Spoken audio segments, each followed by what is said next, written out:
Welcome to SJ classes. यह video कक्षा 10वीं के लिए है।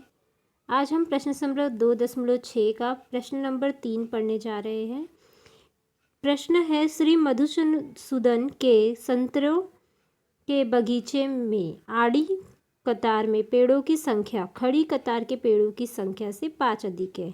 यहाँ पर आड़ी कतार, देखो आड़ी कतार मतलब ऐसे होती है, खड़ी कतार मतलब ऐसे ऐसे।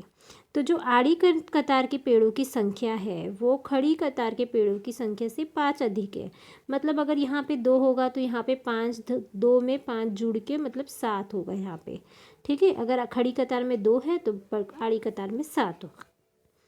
फिर बोला गया है, यदि संतरे के बगीचे में कुल 150 वृक्ष हो, कुल कितने पेड़ है? 150 पेड़ है। तो आड़ी और खड़ी कतार के पेड़ों की संख्या कितनी होगी? निम्न प्रवाह आकृति के आधारण पर उदाहरण हल कीजिए। यहाँ पे बोला गया है, देखो पहले तो हम लोगों को यहाँ पे हल करने के लिए स्टेप बताए गए कि पहले खड़ी कतार को x मान लो, फिर आड़ी कतार क्या हो जाएगी, उससे 5 अधिक है मतलब x धन 5 हो जाएगी। फिर कुल पेड़ों की संख्या के लिए हमारा क्या होगी?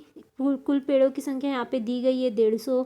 उसके बाद फिर वर्ग समीकरण हमें बताना है दी गई शर्त के अनुसार। उसके बाद x का मान निकालना है। उसके बाद खड़ी कतार में कितने पेड़ होंगे, आड़ी कतार में कितने पेड़ होंगे, ये बताना है। सिर्फ ये इसको देख के कुछ डरना नहीं है, यहाँ पे सिर्फ कैसे हल करना है उसका स्टेप भी हमें बता दिया गया है। ठीक है, तो मतलब प्रश्न को और ईजी करके बताया है। ठीक है, अब देखते हैं कि हम इसे कैसे हल करेंगे। तो सबसे पहले देखो, मैंने यहाँ पे एक डायग्राम बनाया है कि सपोज़ अगर मैंने लिया कि खड़ी कतार में यहाँ पे मैंने 6 वृक्ष बनाए हैं और आड़ी कतार में यहाँ पे 6, 5, 11 है, गिन लेना। तो मतलब अगर यहाँ पे 6 है तो यहाँ पे 6, 5, 11 होंगे। तो मतलब अगर मैंने माना कि खड़ी कतार में x पेड़ है तो आड़ी कतार में कितने हो जाएंगे, x + 5 पेड़ हो जाएंगे। ठीक है, यह हमारा था, हमने यहाँ पे मान लिया। उसके बाद दी गई शर्त में क्या बोला गया है कि कुल पेड़ों की संख्या है 150। ये वाला चाहिए तो हम पहले से लिख सकते, दी गई शर्त के ऊपर भी ये वाला स्टेप लिख सकते हैं। तो कुल पेड़ों की संख्या है 150 और दी गई शर्त के अनुसार क्या है कि ये आड़ी और खड़ी के कतार में कुल मिला के जितने हैं। देखो अगर मैं यहाँ पे बोलूँगी जैसे कि यहाँ पे 6 है और यहाँ पे 11, ऐसे 6 वृक्ष है और यहाँ पे 11 वृक्ष है। तो हम लोग अभी यहाँ पे 1, 11, 12, 13 ऐसे तो गिनने नहीं जाएंगे कितने पेड़ है। हम क्या करेंगे, हमें पता है यहाँ पे 11 है तो 11, 11, 22, 11 एकम 11, 11 दूनी 22, 11 तिया 33, 11 चौक 44, 11 पच 55, 11 छक 66। मतलब हम 11 और 6 का गुना करेंगे और हमें पता चल जाएगा कि यहाँ पे टोटल कितने पेड़ है। तो वही चीज़ हम यहाँ पे भी करेंगे कि यहाँ पे खड़ी कतार में x वृक्ष है और आड़ी कतार में x धन 5। तो इन दोनों को गुना करने पे हमें कितना नंबर मिलेगा, 150। उसके बाद अभी मैंने इस x का गुना यहाँ पे अंदर कर दिया है।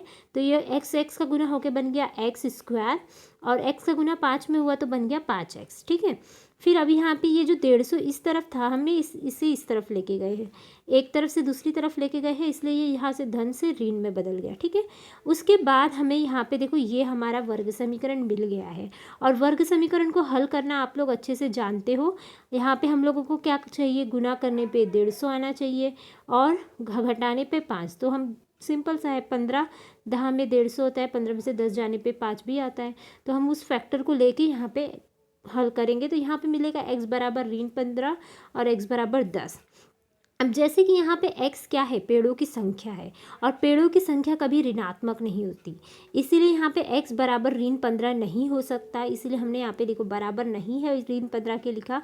तो x बराबर कितना हो गया, दूसरा नंबर था हमारे पास 10, तो x बराबर हो गया 10। तो फिर x धन 5 बराबर होगा 10 धन 5 मतलब 15। तो मतलब खड़ी कतार में हमने क्या बोला था, x वृक्ष है, खड़ी कतार में x वृक्ष है, इसलिए हमने लिखा खड़ी कतार में 10, तथा आड़ी कतार में हमने लिया था x धन 5। तो यहाँ पे आड़ी कतार में हो गया 15 वृक्ष। तो यहाँ पे हमारा लास्ट आंसर है, खड़ी कतार में 10 तथा आड़ी कतार में 15 पेड़ होंगे।